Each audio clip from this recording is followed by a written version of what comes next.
Hello students, here we are talking about conjunctions. Conjunction क्या होते हैं, कैसे हम इसको आइडेंटिफाई करते हैं सेंटेंस में, कैसे हम इनका यूज कर सकते हैं सेंटेंसेस में, तो हम उसको डिस्कस करेंगे इस वीडियो में। कंजक्शन को बेसिकली हिंदी में योजक बोलते हैं। ये दो शब्दों को जोड़ने का काम करते हैं या फिर वाक्यों को। तो हम स्टार्ट करते हैं। डेफिनेशन क्या हो सकती है? A word which is use to join two words and clauses together. Clause का मतलब क्या होता है? A short form of a sentence. Sentence का एक छोटा भाग, वो क्लॉज होता है।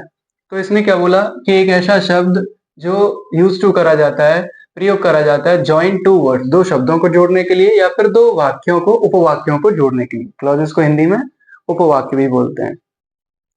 तो जब भी दो शब्द आ जाएं, जैसे कि दो शब्द हैं मोहन एंड सोहन, मोहन और सोहन है, तो मोहन एंड सोहन, जो एंड आया है यही कौन है?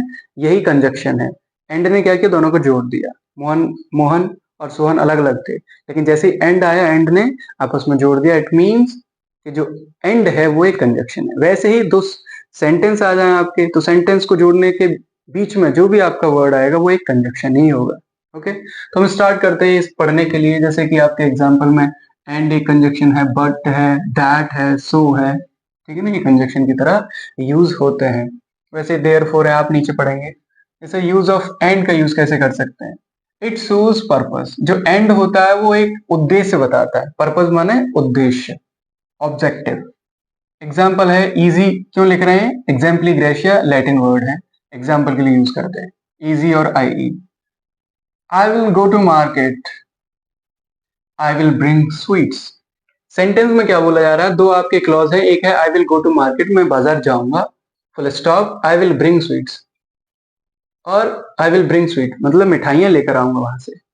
तो ये पूरा दो सेंटेंस थे, दो क्लॉजेस थे, और हमने कैसे लिखा? आई विल, ये कॉमा लग के क्या लगा है? Double L. इसका मतलब क्या? आई विल ही ये है ना, शॉर्ट लिखा है। तो I will go to market and, यहां पर कौन आ गया बीच में? And I will bring sweets. इसका मतलब हो गया मैं मार्केट जाऊंगा और वहां से मिठाइयां लेकर आऊंगा। तो जो एंड आया है यही कौन है? कंजक्शन। इस कंजक्शन ने क्या किया? इन दोनों क्लॉजेस को जोड़ दिया है। समझ में आ रहा है? बहुत ही क्लियरली लिखा हुआ है। सेकेंड है यूज ऑफ बट। बट का यूज कैसे करते हैं? बट माने लेकिन। बट शोज अ डाउट और mistake of an action, of an action, ठीक है। तो बट क्या बताता है? एक या तो डाउट बताएगा या मिस्टेक, कोई गलती किसी कार्य की, एक्शन की। कैसे? Mohan can speak English, okay, he can not right, full stop, he can not right. दो क्लॉजेज है। Mohan can speak, Mohan English बोल सकता है बट वो लिख नहीं सकता। ही कैन नॉट राइट, तो क्या होगा? Mohan can speak English but he can not right. तो बट एक डाउटफुल वर्ड आ गया जिसने मिस्टेक बताई कि वो लिख नहीं सकता। बस Mohan can speak English but he can not right बोलते हैं ना, तो बट इसलिए लगा है क्योंकि इन दोनों को जोड़ने का काम एक कंजक्शन ने किया, दैट इज बट।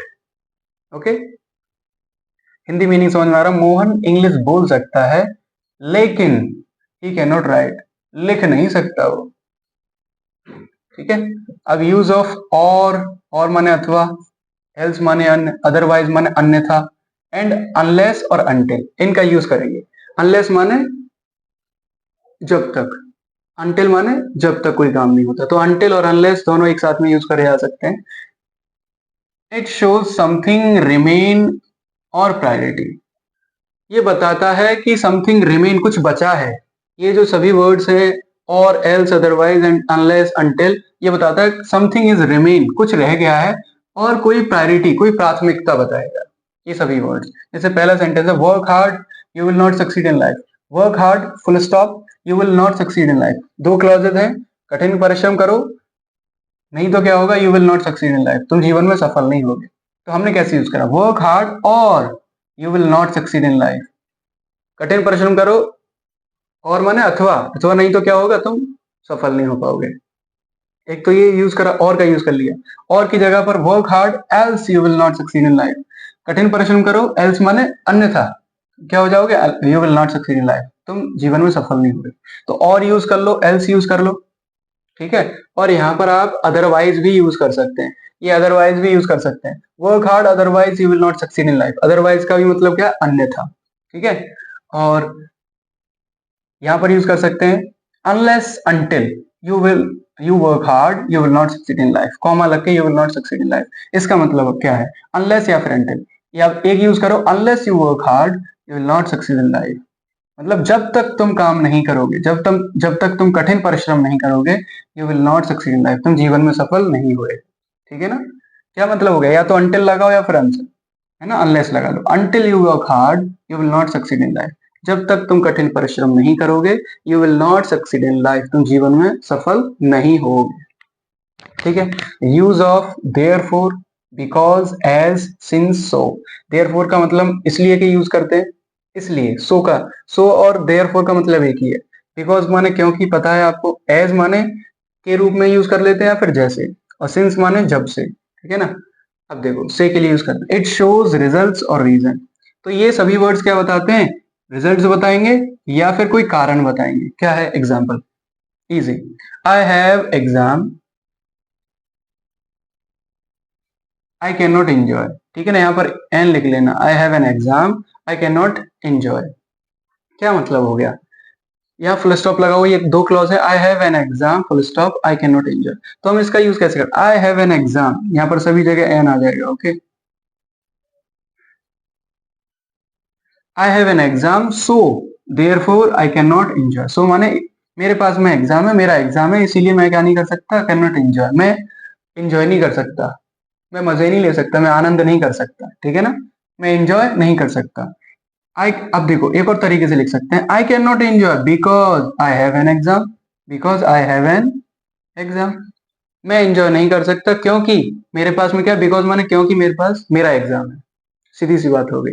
तो हमने बिकॉज को यूज कर लिया। कैसे यूज करा है? ये रिजल्ट्स और रीजन बता रहा है। बिकॉज क्योंकि मेरे पास एक रीजन है, कारण है कि मैं एंजॉय नहीं कर रहा। समझ में आ रहा है? वैसे ही आप ऐसे भी यूज कर सकते थे, एज, सिंस, एज या फिर सिंस लगाओ। Since I have an exam, since I have an exam I dot dot dot I can not enjoy. क्या मतलब हो जाएगा? जब से मेरे पास में एग्जाम है, मैं एंजॉय नहीं कर सकता, क्योंकि मेरे पास में क्या है? एग्जाम है, मैं एंजॉय नहीं कर सकता। तो एज यूज कर लो, as I have an exam I can not enjoy, as use कर लो या सिंस। ठीक है? अब देखो, समझ में आया होगा। यूज ऑफ दो, ऑल्दो एंड स्टिल। तो माने होता है हालांकि या फिर यद्यपि, ऑल्दो माने भी हालांकि या फिर यद्यपि, स्टिल माने होता है भी। जैसे स्टिल यू आर वर्किंग, अभी भी तुम काम कर रहे हो, अभी भी। ठीक है ना? Still you are working there, अभी भी तुम वहां पर वर्क कर रहे हो, तो स्टिल का यूज कर लेते हैं। जैसे कि he tried hard full stop he could not win the race। हालांकि he tried hard, उसने कोशिश करी, मतलब उसने बहुत ज्यादा प्रयास किया। he could not win the race, फिर भी वो रेस को जीत नहीं पाया। he could not win the race, फिर भी वो जीत नहीं पाया, जीत नहीं सका। तो क्या होगा? दो, ऑल्दो, हालांकि he tried hard, हालांकि उसने पूरी कोशिश की। he could not win the race, फिर भी वो जीत नहीं पाया। तो हालांकि या फिर यद्यपि उसने पूरी कोशिश की, he could not win the race, फिर भी वो रेस को, मैराथन को जीत नहीं पाया। या फिर ऐसे यूज कर लो, he tried hard still he could not win the race। इसका मतलब क्या हो गया? उसने कठिन प्रयास किया, फिर भी, क्या मतलब आ गया? स्टिल माने फिर भी, he could not win the race, फिर भी वो जीत नहीं सका। स्टिल, फिर भी वो जीत नहीं पाया, इतने कठिन परिश्रम किया फिर भी वो जीत नहीं पाया। ठीक है ना? आप ऐसे भी यूज कर सकते हैं सेंटेंस में, he read, he studied hard, ऐसे यूज कर लो, he study hard still he could not pass the exam, he study hard still he could not pass the exam, ऐसे भी कर लेंगे यूज। मतलब उसने पढ़ाई अच्छी करी लेकिन फिर भी क्या हुआ? वो एग्जाम पास नहीं कर पाया। ठीक है ना? स्टिल का यूज कर लेंगे। तो बहुत सिंपल है, कैसे यूज करना है सभी का मतलब हमने बता दिया है। आपको जरूरत है इसको आप नोट डाउन करें, नोट डाउन करके आप इसको इजीली याद कर सकते हैं। जो भी कंजक्शन से रिलेटेड है आपको इजीली समझ में आएगा। Okay, thank you.